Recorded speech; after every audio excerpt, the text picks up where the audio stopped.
లావు శ్రీకృష్ణదేవరాయలు గారిని అడుగుతున్నాను, రేపో ఎల్లుండో ఇది కూడా మాట్లాడండి. ఇన్కమ్ ట్యాక్స్ తాకీదులు ఎవరికి ఇచ్చారు?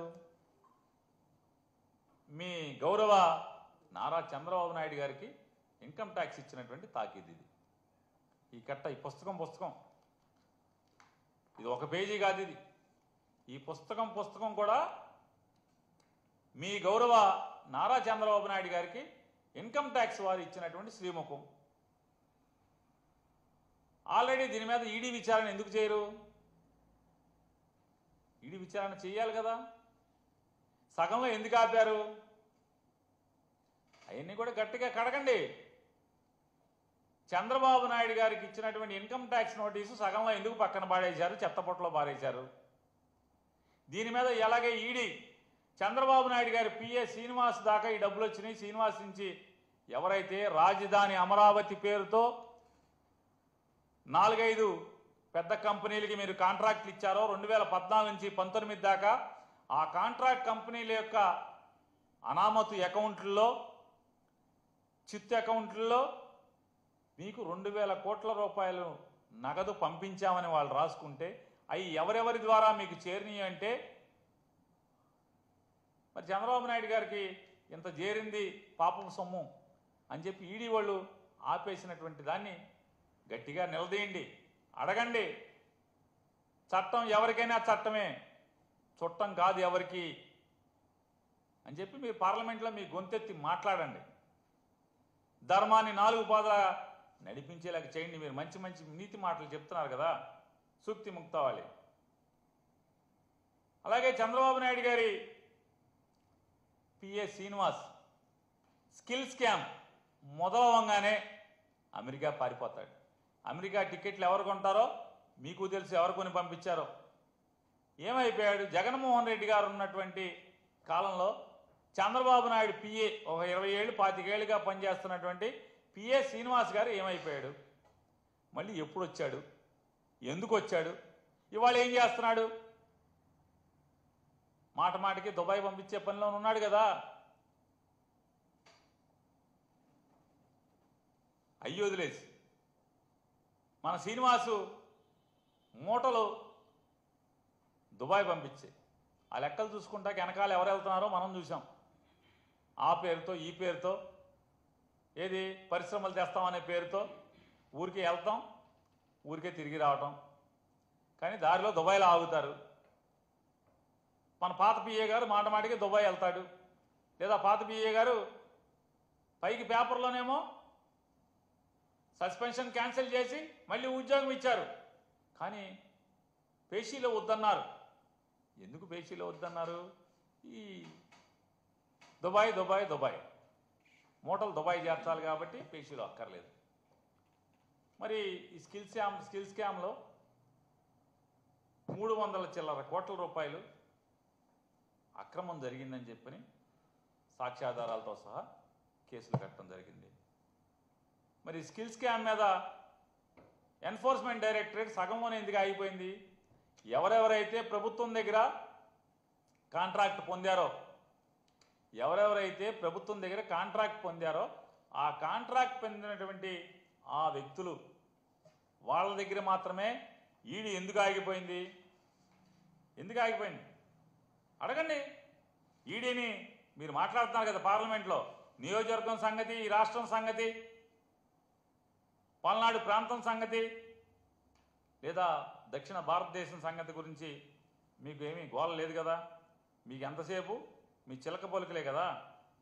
మరి దాంట్లో ఎక్కడ ఆగిపోయింది?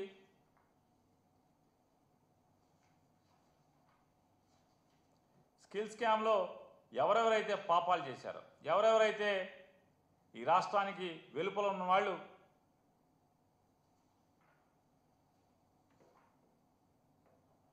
$380 కోట్ల రూపాయలు సుమారుగా ప్రజల సొమ్ముని దోచుకున్నారని చెప్పి ఈడీ కేసులు కట్టి అరెస్ట్ చేసింది కదా. మరి దాంట్లో ఇంకా సగంలో ఎందుకు ఆపారు?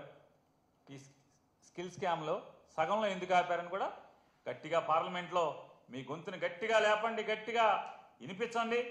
అలాగే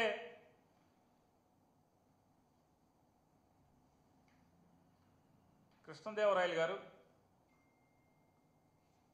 ఇవాళ మీరు చాలా పద్ధతిగా మాట్లాడుతున్నట్టుగా చెప్తున్నారు కదా. ఎక్సైజ్ శాఖలో ఎవరైతే ఎండీగా పనిచేసినటువంటి వాసుదేవ్ రెడ్డి గారు ఉన్నారో, వాసుదేవ్ రెడ్డి గారు 3 సార్లు కోర్టులో పిటిషన్ దాఖలు చేశారు. అయ్యా, నన్ను పోలీసు వారు వేధిస్తున్నారు, భయపెడుతున్నారు, భయభ్రాంతులకు గురి చేస్తున్నారు, నన్ను బెదిరిస్తున్నారు, 164 జడ్జి గారి ముందు వాంగ్మూలం ఇమ్మని చెప్పని, తప్పుడు వాంగ్మూలం ఇమ్మని చెప్పని బెదిరిస్తున్నారని చెప్పని వాసుదేవ్ రెడ్డి గారు ఎవరైతే 2019-24 మధ్యలో బెవరేజెస్ కార్పొరేషన్ ఎండీగా చేశారో ఆయన సాక్షాత్తు హైకోర్టు న్యాయమూర్తులకి విన్నవించుకుంటే ఇవాళ అతన్ని అదిరించి బెదిరించి లొంగ తీసుకుని 164 స్టేట్మెంట్లు ఇప్పించి మీకు కావలసినట్టుగా అదొక తప్పుడు కేసులో ఏదో రకంగా ఎవరో ఒకరిని అరెస్ట్ చేయాలి, వైఎస్ఆర్ కాంగ్రెస్ పార్టీ వాళ్ళని, ఏదో రకంగా జగన్మోహన్ రెడ్డి గారిని అరెస్ట్ చేయాలి. మీ నాయకుడేమో, ఎవరైతే ప్రస్తుతం మీ కొత్త నాయకుడేమో, ఇప్పుడు మీ కొత్త దేవుడు ఉన్నాడు కదా, కొత్త దేవుడు చంద్రబాబు నాయుడు గారు, మీ కొత్త దేవుడు చంద్రబాబు నాయుడు గారేమో ఈ 300 చిల్లర కోట్లు ఎవరికో దోచిపెట్టి ఆయన ముద్దాయిగా అయితే ఇవాళ జరుగుతున్నది జగన్మోహన్ రెడ్డి గారి ప్రభుత్వంలో కంటే కూడా ఈ ప్రభుత్వంలో ఎక్కువ డబ్బులు మీరు డిస్టిలరీకి, అంటే ఎవరైతే మద్యం తయారీ కంపెనీలకు పే చేస్తారు. ఎందుకు పే చేస్తారు? మీకేం కావాలో వాళ్ళు ఇవ్వాలి కాబట్టి. మీ నాయకుడికి, మీ కొత్త దేవుడికి ముడుపులు ఏ రకంగా కావాలో వాటిని పెంచడం కోసమే కదా చేసి వాళ్ళ ఎవరెవరో అమాయకుల పేర్లు చెప్పి ఎవరెవరినో వైఎస్ఆర్ కాంగ్రెస్ పార్టీకి కానీ ఈ వ్యవస్థ కానీ సంబంధం లేనటువంటి వ్యక్తుల పేర్లు చెప్పి ఏదో రకంగా జగన్మోహన్ రెడ్డి గారి మీద ఎవరో ఒకళ్ళ పేరుతో మీరు ముద్దాయం చేయాలనేటువంటి తప్పుడు ఆలోచన కోసం పార్లమెంటును కూడా వాడుకోవటం, లోక్సభని వాడుకోవటం, ఇంతకన్నా దిగజారి రాజకీయాలు చేయటం ఇంకేమన్నా ఉంటుందా? ఇవాళ మీరు స్కిల్ స్కామ్ గురించి మాట్లాడితే బాగుంటుంది పార్లమెంట్లో.